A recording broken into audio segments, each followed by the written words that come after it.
Hello, I'm Snow, and today I'm gonna tell you about the beginning of Rise of Kingdoms. Many people will tell you that boosting your power and growing is the most important part of the start of the Rise of Kingdoms. But I will tell you, as wise men say, that only fools rush in. Only fools rush in. So here we are at the start of the game, and I think there are some pretty universal ideas about the start. Let's start with the civilization, which is best for the start. So the best civilization for the start is China because it just gives you the boost of building, which you will be doing a lot of. And the more you do, the more useful this 5% actually is. Second, don't waste your gems. They are really precious, and the best way to invest them is actually VIP level heal. The better you get, the better rewards you get every day, which will really pay off eventually. So remember also about that. When it comes to legendary commanders, unless you're a very big spender, just don't invest in them. Of course, you can buy Minamoto.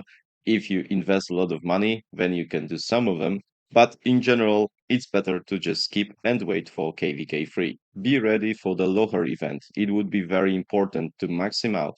He will help you level up your other commanders by fighting barbarians and other troops on the map. Use events to get some cool rewards and help yourself grow faster. Join an alliance because that will also help you grow faster and just play better. These are the things that will help you at the start, but are they really the key to success? Well, I can tell you from my perspective, I didn't do any of them. And still, I think today my account is pretty decent. So, what is actually super important at the start of the game?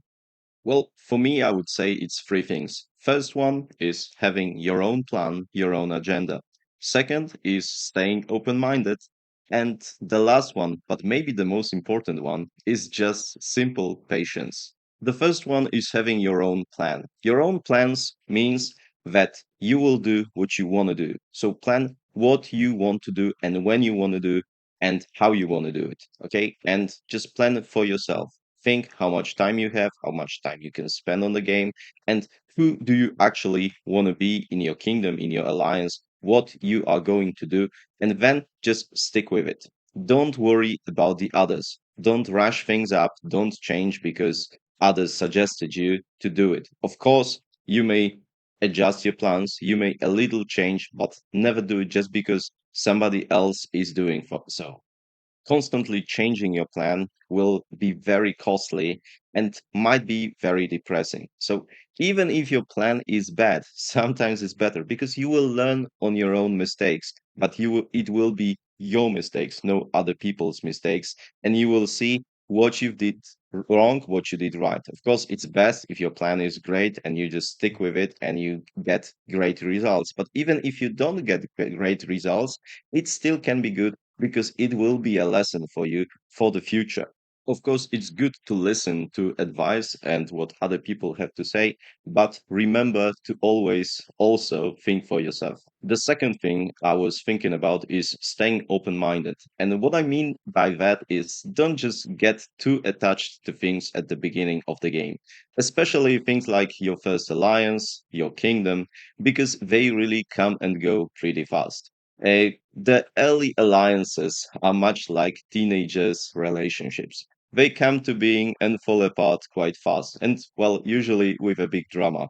Don't worry if your alliance falls apart. Even if your whole kingdom falls apart, it's not such a big deal. You can migrate to another kingdom and still continue, just as long as you follow your main plan, which I talked about before, you would be probably just fine. You might think when your kingdom loses or your alliance gets destroyed and your city gets zeroed that it's actually game over and the end of the game. But actually, it might just be a new beginning for you. To follow your plan and to stay open minded, you will need to be patient. Patience is the key characteristic of Rise of Kingdoms because at the beginning there is so many things to do. There are resources to collect, there are barbarians to kill, there are buildings to upgrade, and there are so many events you can join. There are so many things you can buy. and there are other expeditions you may try. My advice, do it all in your own pace. And don't worry if you miss or skip something at the beginning. If you miss the event, it's not gonna matter later on. Believe me. Better than rush and do everything quickly is just simply understanding how things work. And even if you do them slower, but you do them better, it will all pay in the end. And don't worry that others are growing faster than you, that they have more power and you can't get to the best alliance, because it will all come down to time. Even if you can't get there in your first weeks or even first months, don't worry. With time, you will grow and other people will just probably leave the game and you will become stronger and stronger watching them just falling apart and or quitting the game. It's not really very helpful if you grow super powerful in 2 weeks and in the third week you drop the game. Just give it time and you will see that you will grow and grow and you will be stepping up the ranks in your alliance, in your kingdom, because it's practically always this way. Playing with patience will allow you to see how other players at some point cope with lack of speed ups or lack of gems. They will see how good it was that you actually invested in VIP. They will also see how big a mistake it could be to invest in legendary commanders if you're not really a big spender early in the game. If you're just persistent enough, you will see how you go past even the biggest spenders who can't keep up the activity or get bored or whatever happens to them, and you might one day zero them. Rise of Kingdoms is a very complex game, and it takes time to just get to know what is what, but it's all very exciting. You've got commanders that you might invest in, and you will have to check their skills, what they do, and how they work together, which is super exciting to find out.